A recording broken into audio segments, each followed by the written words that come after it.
attend, that we can be comfort for them, that we can find ways to encourage them.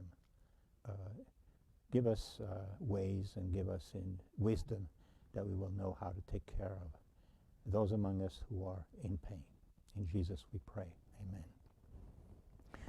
Amen. What we are doing is, and we're finishing probably today, is the different aspects, at least two aspects in the Gospel of John. We're not doing the whole Gospel, but we're talking about two things in the Gospel of John. First, of course, the signs, which there are 7 of them, and we've come to the last one, which is in the middle of the book, the resurrection of Lazarus. And we did doing this in 2 parts. Hopefully we can finish the second part in John 11 and beginning in verse 28, yes, which is the actual resurrection. There's a lot to look at here, and we'll try and do that. Let me see if this is correct. Yes, we begin in verse 28. And the other aspect of our study has been a contrast in the book of John, which is striking, a contrast between Moses and the Messiah. And this is constant throughout the book. Since the Jewish people and the Pharisees and that's understandable, are all about Moses and the law, then Jesus comes, and as he says in John 1 verse 14, the law came through Moses, but grace and truth came through Jesus, the one who is the Son of God. There is a contrast, and of course, contrast not just, but also a superiority of the Messiah over Moses. And that's always a conflict in the book of John. It's something difficult for some to accept.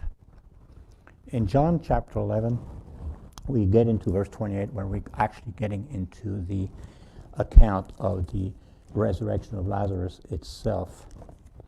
So we have verse 28. We begin here with Martha. When she had said this, she had said this, which is the confession of faith, which is we talked about last Sunday, verse 27. Notice that this confession of faith is very complete, basically, because we have the three titles of Jesus. We have his title of Lord. Yes, Lord, I believe that you are the Christ, the Son of God. You notice that that title, Lord, is used, let's say, basically in the Bible only of God and the Messiah. Lord is not something you use normally for anybody. It can be used in the Greek language for an emperor or for somebody important, kurios. But in the scriptural context, Lord is the equivalent of Adonai, which is God. So we see that in John, in fact, more, I think, than the other Gospels. We see it with Thomas, for example, my Lord and my God. So just for her to say Lord, and to be up there, the Christ, the Son of God, all of these three, Lord, Christ, Son of God, they're different titles for the same person, who is the Messiah. Just the different ways of describing him. So that's what she said, and she went and called her sister Mary, all right, saying in private, the teacher is here and he's calling for you. And notice here that the teacher, John uses the Greek word didaskalos, the teacher, not the word rabbi. You notice I just want to go back to it, but you'll notice in the beginning of John a few times when John translates the Hebrew, which indicates that he's writing that his gospel is destined for Greek readers, for Gentiles, basically, not for Jews. And here he uses the didaskalos, the teacher, in the Greek language. He doesn't use rabbi, so we can see that here too. Okay, so the teacher is here and he's calling for you, and you notice how, well, he's called the Lord, he's called the Messiah, he's called the Son of God, but you also notice he's a teacher. How would we know that he is the Christ, Son of God, without the teaching? I mean, people think that Christianity just dropped from the sky like that, or it's just some kind of a feeling, or some kind of an internal disposition, or something like that, some kind of psychological thing. the faith we have and the beliefs we have are all based on teaching, something that is being taught, that's being told, that's being revealed by God. So it's not surprising that he's called here the teacher. Without him teaching, without him speaking in public and in different places, I mean, we probably wouldn't even have heard of him. We wouldn't even know. So there's a lot of teaching. In fact, if you look at the Gospel of John, if you take everything in the Gospel, you have signs and miracles, but what you have is teaching. Mainly. If you took out the teaching from John, there's not much left. It's like bones, with all around it, The signs, the events of Jesus' life are like bones. But everything around it, muscles and nerves, what makes it alive is the teaching. So we have to see it like that. And even true for the other Gospels, actually. But more here in John, actually. That's why you only have 7 signs when he actually did many we can't even number. He's calling for you. And you remember this? We talked about the contrast between Mary and between Martha. And we explained how it's inverse here. It's the opposite of what we find in Luke. And you remember that Martha is the practical sister taking care of service and all, and complaining that Jesus is teaching Mary. But actually here in John, things are reversed. Here it's Martha who is showing her faith, her interest in the teacher. And so this way that shows that we should not focus on one gospel and think that Martha is like this and Mary is like that, because that's a lot about circumstances. And we shouldn't think that. Put Martha in this category and Mary in this category. John does the opposite here. And in fact, we see that Mary is still in the house. Maybe she's more in grief. It's possible. But Jesus is calling for her. And when she heard it, she rose quickly and went to him. She rose quickly, because I want to see the master. I want to see the teacher. Jesus had not yet come into the village and Bethany. He was outside. He has not entered yet. He was still in the place where Martha met him. So she went out of Bethany, we don't know how far, to meet him on the way. And he had not come into the village. And then when the Jews who were with her in the house, consoling her, saw Mary rise quickly and go out, they followed her, supposing that she was going to the tomb to weep there. And I explained before, I'm not going into it, how the Jews, the word Jews is a New Testament concept. It's not an Old Testament concept. It's the people of Judea. It's the same word in the Greek language. The people who live in Judea. They're those of the Judeans, the tribe of Judah that stayed faithful and finally went into exile. But of course, it's all focused on Jerusalem and all of that. And the Jews sometimes is just the Jewish people in general, the people of that region. Sometimes in John, it designates the leaders, the teachers of the Jews. So we have to look at the context too. So when it says that the Jews wanted to kill him, it's not every Jew. We have to understand that. The apostles were Jews, Mary and Martha were Jews, Lazarus was Jews. We've got to be careful with that. To extrapolate from the word, we have to be careful of the context. So here we talk about then, verse 32, when Mary came to where Jesus was, and when she saw him, she fell at his feet, saying to him, Lord. Notice, so we have Lord, Kyrios, Lord, that's used only basically, I said, for God or for the Messiah. It's really something you don't use for a normal human being, not even for a rabbi. We don't see any rabbi who is called Lord in the Gospels. We don't see anybody, Gamaliel or anybody like that called Lord. They call rabbi. Lord is something different. That already indicates he's a Messiah. He is the king. Of course, it's a term to designate the king. In fact, I'll just mention that to you. All the trouble that the early Christians went through is because of that word Kyrios. Lord, because the Greek emperors, the Roman emperors, wanted, especially the most persecuting ones like Domitian, all of those, they wanted the title Kyrios to be reserved for them. And when they entered the arena with the gladiators, the Roman emperors, everybody would rise up and say, Lord Domitian in Latin. Nobody had the right to be called like that. So what do you think happened when the Christians in Rome and everybody started calling Jesus Lord? Well, the emperors didn't like it. So just to indicate how that's very important to understand that. That's why it's called Lord of Lords in Revelation. Kyrios of Kyrios, Lord of Lords, Lord of Caesar.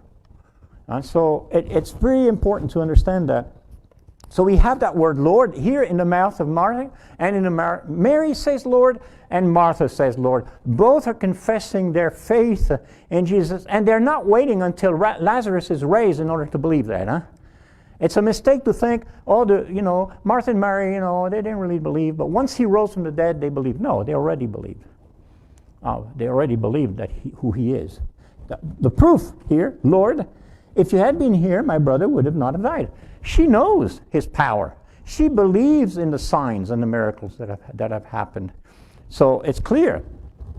When Jesus saw her weeping and the Jews who had come with her also weeping, he was deeply moved in his spirit and greatly troubled.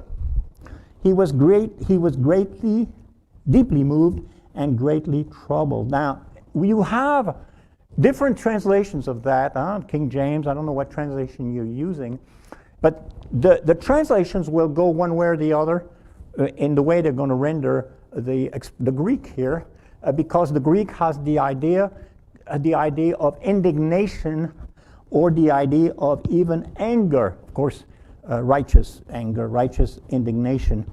So that's an interesting idea, because now the ESV here just say he was deeply moved, and he was greatly troubled. In fact, I think I have a note. I believe I have a note, maybe not. I'm looking if I have a note in my ESV here. I thought I had one. I don't have one. Okay. Anyway, that's what it is. He was greatly deeply moved. Actually used 3 more times in the Gospels. I can show you a few times. Matthew 9:30, where this is used. It's only used 4 times in the New Testament. Moved by indignation or indignant, which is surprising. Does anybody have indignation or anger or something like that in their translation? There? Nobody? In verse 33, you're using my translation? English Standard, verse 33? Oh, everybody has that. Okay, that's interesting. So nobody uses King James then. All right, Matthew 9. What? Yeah, that's correct. That's the same. All right, but if you had the King James, that's what you would probably have, I think. All right, Matthew 9 and verse 30. Can't find that. Yeah. He touched their eyes, verse 29, according to your faith be it done to you. And their eyes were open, and Jesus sternly warned them. Sternly warned them. Sternly is the same word. That the idea here is Jesus being stern, showing his authority in the way he is reacting. It's interesting because he is weeping, but he is weeping out of indignation, out of authority, out of being stern. You would think somebody who's weeping is kind of showing weakness and all, but that's not the case. And so there's always been the question, why was he weeping? And there are a lot of different answers that have been given. But look what it says. And he says, where have you laid him? They said to him, Lord, come and see. Jesus wept again. So the Jews said, see how he loved him. Why do they say, see how he loved him? It follows exactly after it says he wept. The interpretation that these Jews had of his weeping is that he loved him, so he's weeping because of that. But is that an explanation? I mean, yeah, we know he loved him. And it's been interesting to look at different explanations for why Jesus wept, and maybe you've read different ideas on that. What's your thoughts? Well, not exactly that, but I was just looking at my Bible notes about weeping in 33, where Yes? it's saying that the Greek there is talking about grief, a loud grief, the type of weeping, and then when Jesus wept, it's interpreted as a quiet weeping. Yeah, that difference is interesting. I had not seen that, and that's a good point. And it goes along, if it's a good point, because it goes along with the weeping where it says he was indignant, loud, and then another one. So yeah, it's a good point. There could be two reasons why he wept, here I think that it is a good point here. But I have my own idea. I can share that with you, why he was weeping for his friend Lazarus. So here's what I think. I think he was weeping because he was going to bring him back to life. That's the worst thing that can happen for somebody like Lazarus, who's a righteous man. When he dies, Lazarus, where is he? He's with God. He's in the presence of the Lord, I believe. He's in paradise, just like the man on the cross. He is well. So is it good for Lazarus to come back to life when he's with the Lord? I don't think so. Now, we think like that maybe, but I don't think so. And not only that, but notice that when he comes back to life, is he going to have an easy life, Lazarus? After Jesus rose him from the dead, we continue to read what happened. What did the Jewish authorities try to do? It says that later. They tried to kill Lazarus. They tried to put him to death. They persecuted Lazarus. In fact, they persecuted the family because that was the single proof of Jesus being the Messiah, and that's really what brought them to the conclusion that they should put him to death. We have that here in this chapter. So that's my idea of why he wept and why he was indignant too, because his friend Lazarus coming back to life is not going to make it easy for him. I think. It's going to be tough for him and for the family too. Because the way what would happen to him. All right? Some of them said, could not he who opened the eyes of the blind man also have kept this man from dying? Isn't that interesting how they reason about things and they have no clue really what's going on? I mean, they don't understand. They don't understand why Jesus did that. Why? I mean, he could have come before and avoided him to die, of course, but he waited, and then he was dead, and he rose him. Why did he do all of that? Jesus had a plan. They have no clue what the plan is. You know, that's what happens with human beings. They look at the Bible, they read something, and they say, why?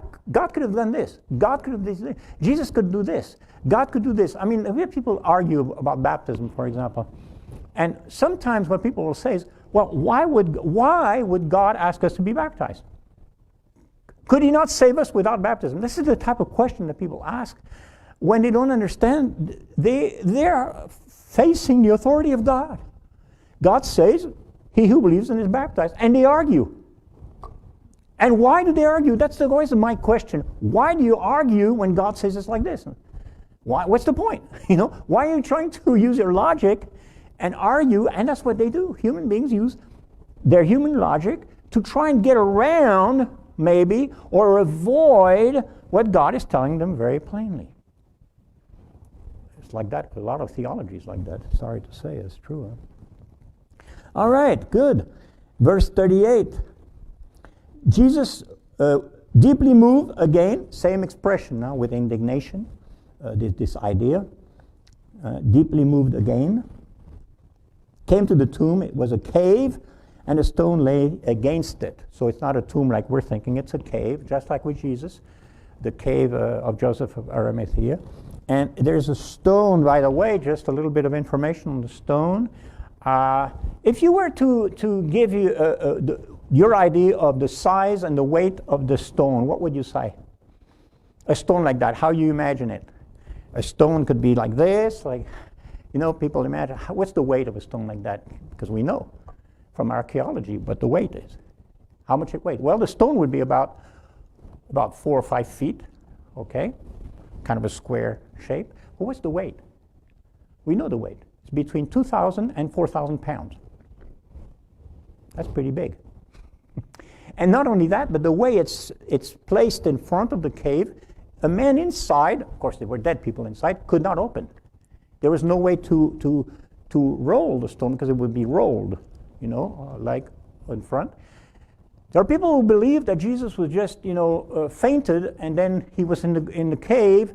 He woke up in the cave and he got out. He moved the stone. You can't do that. You cannot even move it. There's no way once you're inside. So it took at least 3 men, strong men, to roll the stone. So it's not something easy to do. Pretty big. Pretty heavy too. So when he says, take away the stone, Martha, the sister of the dead man, said to him, Lord, by this time there will be an odor, for he has been dead 4 days. Okay. The rabbis thought that if a person was dead, it took 3 days for the soul to leave the body. That's in the Talmud. That's the Jewish belief. I think that's the reason Jesus actually delayed his coming. So there would be no argument from the rabbis if he'd come 2 or 3 days. Oh no, he's not been dead. He'd been dead 3 days. Maybe he wasn't really dead. Because we know from tradition, of course not from the Bible, that the soul remains for 3 days until it departs. Okay. So 4 days, there's no doubt that he was dead.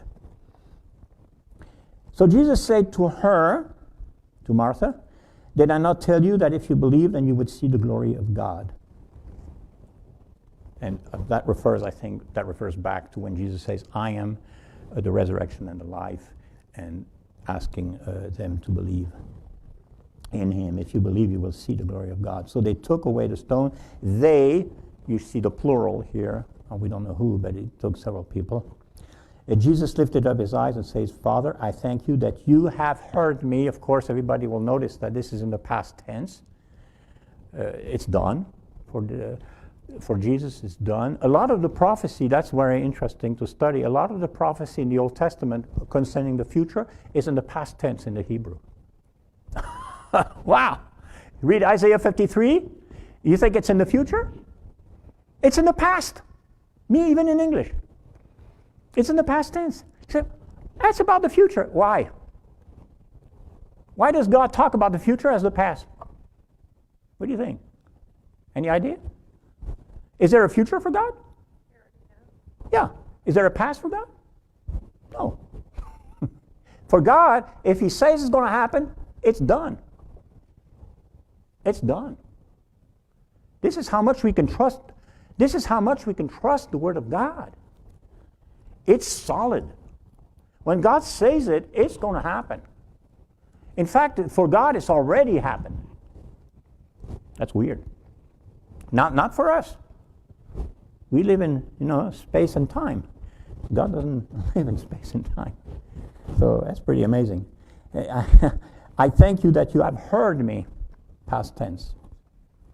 I knew that you always hear me, but I say this on account of the people standing around, that they may believe that you sent me. So the things that Jesus is doing and saying is not for his sake. It's not that by doing that he's going to raise from the dead. I mean, Jesus could have risen Lazarus from the dead even if he'd been 1,000 miles away. Just like that. Did Jesus do things like that? Did he have to be there to raise him from the dead? Did he have to say that? No.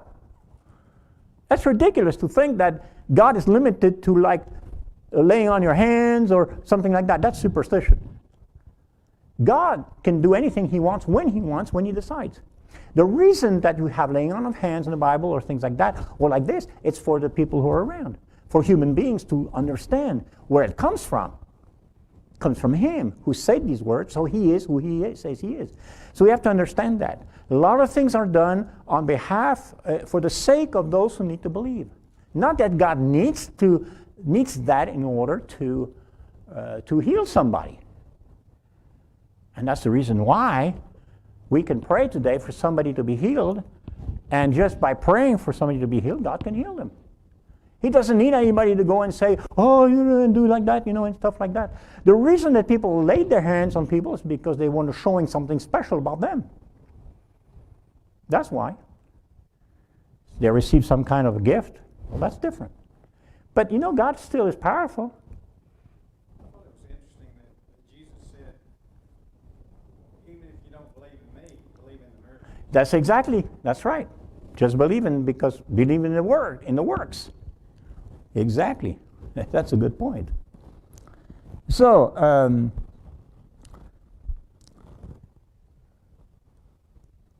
where are we? Oh, yes. So then it says, I knew that you always, we are with loud voice, Lazarus come out. Loud voice, Lazarus come out. It's rare, in fact, I don't see any other example where it talks about Jesus being with a loud voice. It's a very loud way of speaking. I'm not sure that Jesus had to scream in order to be convincing. Probably not. He just spoke normally. Got into the synagogue, started speaking naturally, normally.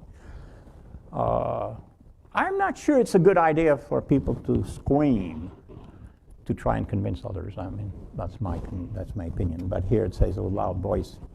Jesus didn't have to do that. The man who had died came out, his hands and feet bound with linen strips, and his face wrapped with a cloth. And Jesus said to them, unbind him and let him go. Does that not remind us of Jesus' resurrection? Does it talk about linen? Does it talk about cloth on Jesus' face somewhere? Exactly the same. That's an interesting thing because Lazarus comes out there, but really he needs help. Well, because it says his hands and feet are bound. It doesn't mean that he couldn't walk as a he could probably walk, but he needed help. So they did that for him. But also, he has a face wrapped with a cloth. So you remember then, in the Gospel of John, in fact, not the others, but in John specifically mentions those two items, the linen and the cloth. When Peter and John rush to the resurrection, the cave, this is what they see. Let's see John chapter 20. Let's look at John 20 later on. I believe, if I'm not mistaken. Yeah. This was very interesting because look at what John is saying here later on, John 20. Peter and John are rushing to the tomb, okay? And we see in verse 5, stooping to look in, he saw the linen clothes lying there, but did not go in. So the linen clothes that were bound, around the body or around the feet and all of everything were just lying there. Okay, well that's interesting as a detail. And the face cloth, the same thing that John mentions concerning Lazarus, which had been on Jesus, not lying with the linen cloth, but folded up in a place by itself. Which means that this was not just something that happened like this; it was folded in a certain place apart. Now that's an interesting thing.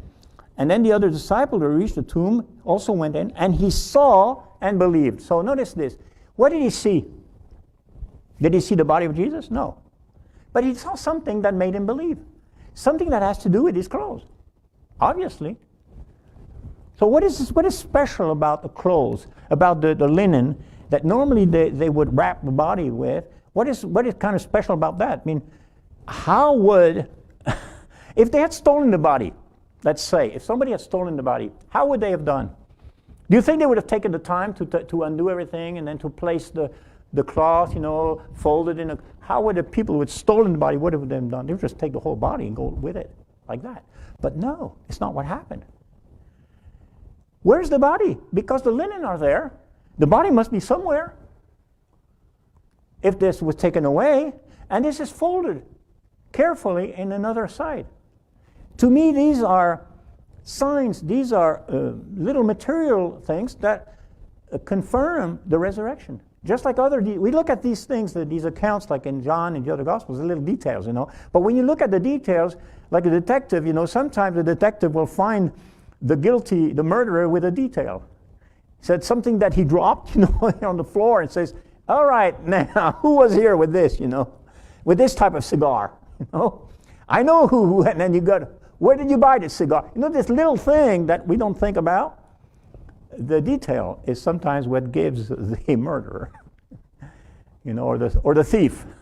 So that's what we have here, I think. That's so interesting. Okay. We are here. Unbind him and let him go. Okay. That's easy to understand. Many of the Jews, verse 35, who had come with Mary and had seen what he did, believed in him. So we see here that the Jews, it's used by John. We should not think that all the Jews disbelieved. That's a mistake. Or all the Jews killed Jesus. No, it's not what we need to conclude from John. Here we have Jews who believed. In fact, we have many who believed. I believe it says that. Okay? Many of the Jews believed. But some verse 45, 46. Not every Jew. Some of them went to the Pharisees and told them what Jesus had done. Okay. So the chief priests and the Pharisees gathered the council, or the Sanhedrin, depending on your translation. The Sanhedrin is like the Supreme Court of Israel. You have a Supreme Court in America? That's the Supreme Court, the Sanhedrin. That's what the word means. 71 scholars are part of the Sanhedrin. They're not elected. You know how they're chosen? By contest. I think that's the wrong watch. Oh, what time is it? It's 10:24. Oh yeah, we need to stop. Oh, I was thinking, man, we have a lot of time. It's not even 8 o'clock or what? I couldn't believe what's going on. Sanhedrin, just to say that they're not elected, they're chosen by contest. The members of the Sanhedrin is the people who have proven that they're most scholarly of all the Jewish rabbis. So if somebody wants to be in the part of the Sanhedrin, he will come and say, I challenge anybody to know more than I do the Bible and all the traditions. And so they will bring him in, and if he shows that he knows better, then he becomes a member of the Sanhedrin. And the other one who loses is kicked out. That's how they did it. That's incredible. But that was a court.